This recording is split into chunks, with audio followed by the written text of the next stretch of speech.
If there was one physical subject, one material subject that we should focus on, in my opinion, it is very clear that the head of the snake is the financial system.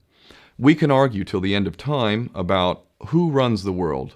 Is it the Jesuits? Is it the reptilians? Is it the Illuminati? Is it the Freemasons? We can go on and on and on and on about this. But I don't think it is reasonable to even begin arguing about the mechanism that is used to exert this control. The mechanism is finance. The whole point of finance is to indebt, otherwise to enslave. What is a mortgage? I mean, what does that stand for? It's a death grip. So when you get a mortgage, you have a death grip held over you because you are in debt. You don't even own the house. The bank owns the house that loaned you the money to buy the house, unless you're fortunate enough to have all the money to buy it outright. And even then, you can be taxed by the government, and if you fail to keep up with those taxes, the government can then take it from you. The whole system is based on a financial fraud, which effectively takes the power that we have and it gives it to a tiny group of individuals who are running the world through the control of finance. With the infinite supply of money that we have allowed them to take, they have literally an infinite supply of money, and with that money, and from their psychopathic point of view, they have bought everything and everyone who can be bought. So those of us who cannot be bought, because we operate on a level that goes way beyond the material, we are not rewarded for such behavior. We are punished for such behavior. And the most slovenly, disgustingly criminal, pedophilia, corrupt moral individuals, those are the ones that are rewarded in this system, which is upside down.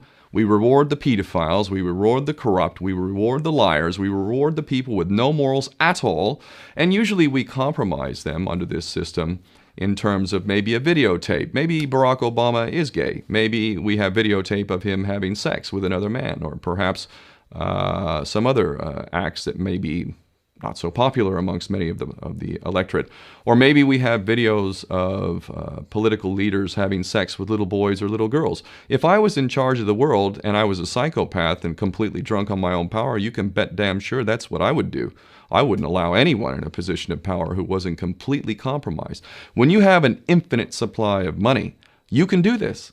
Take that supply of money away, take that power back, put it in the hands of the people, get rid of fractional reserve banking, which is an obscenity in itself. Listen to the lessons of Jesus Christ. If you're a Christian who got really pissed off when he went to the temple and he saw what the money changers were doing, let's take back control of the issuance of money, and not just on a national level. I'm happy to see in Denmark that you have your own currency. You don't have the euro.